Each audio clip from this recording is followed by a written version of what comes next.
خیبر پختونخوا گزشتہ رات آندھی اور بارش سے جاں بحق ہونے والوں کی تعداد 27 ہو گئی۔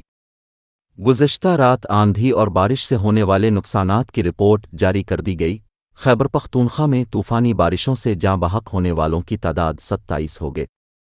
صوبائی ڈیزاسٹر مینجمنٹ اتھارٹی (PDMAA) کے مطابق اب تک بارش اور آندھی سے مختلف واقعات میں 146 افراد کے زخمی ہونے کی اطلاعات ہے۔ تیز بارش اور طوفان کے باعث 69 گھروں کو جزوی نقصان پہنچا جبکہ 27 افراد جاں بحق ہوئے۔ اسی طرح پنجاب میں مجموعی طور پر 10 واقعات رپورٹ ہوئے۔ مختلف حادثات میں 3 بچیوں سمیت 5 افراد جاں بحق ہوئے جبکہ 17 کے زخمی ہونے کی اطلاعات سامنے آئیں۔ بارش کے باعث دیوار گرنے سے 2 بکریاں بھی ہلاک ہوئیں۔